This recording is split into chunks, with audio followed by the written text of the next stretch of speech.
উপস্থিত হয়েছি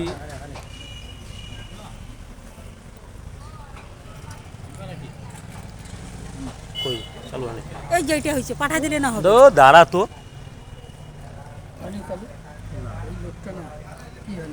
তুমিও করো ও করো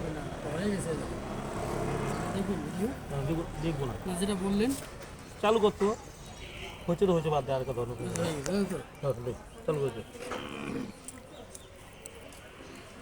টিপবেন তারপরে আজ আমরা এখানে উপস্থিত হয়েছি পশ্চিমবঙ্গ রাজ্য প্রতিবন্ধী সম্মেলনী কুচবিহার জেলা কমিটির পক্ষ থেকে জেলা পরিষদ অফিসে এডিএমকে আমরা ডেপুটেশন দিলাম 9 দফা দাবির ভিত্তিতে সেটার বিস্তারিত আলোচনা মাননীয় প্রতিবন্ধী মহাশয়কে বলছি সম্পাদক উনি বিস্তারিত আলোচনা করার জন্য। পশ্চিমবঙ্গ রাজ্য প্রতিবন্ধী সম্মেলনী কুচবিহার জেলা কমিটির পক্ষ থেকে আমরা মাননীয় এডিএম কুচবিহার জেলা পরিষদ তার নিকট আমরা 9 দফা দাবির ভিত্তিতে স্মারকলিপিটা তুলে দিয়েছি। এই যে প্রতিবন্ধীদের প্রতি যে বঞ্চনা, এই বঞ্চনার প্রতিবাদে আমরা যে দাবিগুলো রেখেছি সে দাবি হচ্ছে এক পঞ্চায়েত স্তরে, অর্থাৎ কোনো দপ্তরেই প্রতিবন্ধীদের পরিসংখ্যান পাওয়া যায় না, যাতে পঞ্চায়েত অফিসে পঞ্চায়েত স্তরে প্রতিবন্ধীদের পরিসংখ্যান গ্রন্থ রেজিস্টার তৈরি করা হয়। 40% মধ্যে সমস্ত প্রতিবন্ধীদের জব কার্ড এবং 100 দিনের কাজ দেওয়া সুনিশ্চিত করা যায় এবং প্রতিবন্ধীদের জন্য গৃহ যোজনা বা আবাস যোজনা, যে সমস্ত প্রতিবন্ধীদের সার্ভে করে নতুন করে যাতে সমস্ত প্রতিবন্ধীরা আবাস যোজনা পায়, ঘর পায়, যারা বঞ্চিত না হয়, সেইটার জন্য আবার নতুন করে যাতে সার্ভে হয় সেই জন্য আমরা দাবি রাখলাম। এবং 5% যেটা সংরক্ষণের কথা বলা আছে, অতিরিক্ত 25% অর্থ বরাদ্দের কথা বলা আছে, সেই বিষয়টাও নিয়ে আমরা আলোচনা করেছি। আমরা আলোচনা করেছি পানীয় জল, টয়লেট। বর্তমান যুগে এটা খুবই লজ্জার বিষয়, একজন প্রতিবন্ধী চলতে পারে না, তার বাড়িতে টয়লেট নেই, পানীয় জল নেই, কোথায় যাবে সে টয়লেট করতে?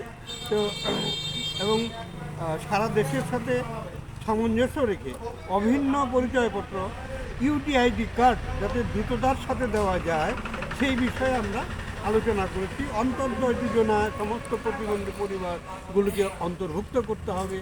এছাড়া যেটা সবচেয়ে জ্বলন্ত সমস্যা, অন্যান্য রাজ্যে প্রতিবন্ধীরা যখন 5,000 টাকা ভাতা পাচ্ছে, 4,000 টাকা ভাতা পাচ্ছে, 3,000 টাকা ভাতা পাচ্ছে, আমার পশ্চিমবঙ্গ রাজ্যে প্রতিবন্ধীরা মানবিক ভাতা মাত্র 1,000 টাকা পাচ্ছে।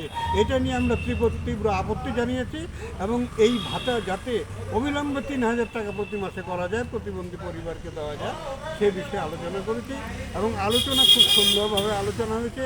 এডিএম সাহেব উনি সমস্ত বিষয়গুলো নিয়ে আলোচনা এবং কথাও দিয়েছে, আমরা বিস্তারিত ওনার কাছে জানলাম। উনি যথেষ্ট সহানুভূতির সাথে আমাদের সাথে আলোচনা করেছে। আমরা ওনার এই আলোচনায় আমরা খুশি হয়েছি। আজকে যে স্মারকলিপি দিতে আসছি সেই বিষয়ে আমরা খুশি হয়েছি। তাছাড়া আমাদের 3 ডিসেম্বর রানী রাসমণি রোডে প্রতিবন্ধীদের এই বঞ্চনার বিরুদ্ধে যে বিভিন্ন জেলার থেকে হাজার হাজার প্রতিবন্ধীরা রানী রাসমণি রোডে সমবেত হবে এবং সেখানে অবস্থান আন্দোলনের মধ্য দিয়ে নবান্নে স্মারকলিপি দেওয়া হবে। সেই বিষয়ে আমরা কুচবিহার জেলার প্রস্তুতি নিচ্ছি যাতে রানী রাসমণি রোডে প্রতিবন্ধীরা সমবেত হয়। এবং আগামী 10ই ফেব্রুয়ারি দিল্লিতে আমাদের NPRD national trust for the right of disable তাদের উদ্যোগে যে দিল্লি যন্তর মন্তরে সমস্ত প্রতিবন্ধীরা 18টি রাজ্যের থেকে হাজার হাজার প্রতিবন্ধীরা সেখানে সমবেত হবে এবং প্রধানমন্ত্রীর কাছে স্মারকলিপি দেবে। সেই বিষয়গুলো আমরা কুচবিহার জেলা প্রতিবন্ধীদের কাছে তুলে ধরেছি। তা আজকে আমরা আবার জেলা শাসকের দপ্তরে জেলা সমাজ কল্যাণ আধিকারিক যিনি প্রতিবন্ধীদের বিভিন্ন কাজের সাথে যুক্ত, তার কাছে আমরা এখন স্মারকলিপি দিতে যাব। যে দাবিগুলো আপনারা করেছেন এডিএমের কাছে, তাতে করে আপনাদের কি মনে হয় কতটুকু ফলপ্রসূ হবে?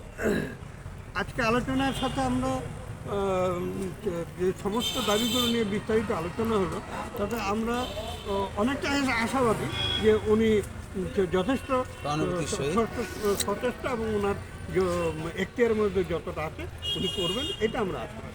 আপনি কোন সংগঠন থেকে এসেছেন? আমি পশ্চিমবঙ্গ রাজ্য প্রতিবন্ধী সম্মেলনী কুচবিহার জেলা কমিটির সম্পাদক প্রদীপ ইন্দ্র এবং আমাদের প্রেসিডেন্ট সমীর সাহা অন্যান্য জেলা কমিটির মেম্বাররা উপস্থিত আছে।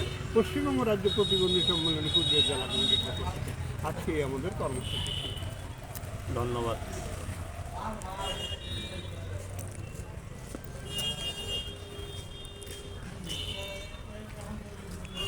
ঠিক আছে, ভিডিও করে আমরা সমস্ত কিছু এটা এসে পাঠাই দিই। হ্যাঁ, আমি এখন এসে নারায়ণ চলে গেছে নাকি? রাজ্যে পাঠিয়ে দাও এখন। আচ্ছা, এইটা তো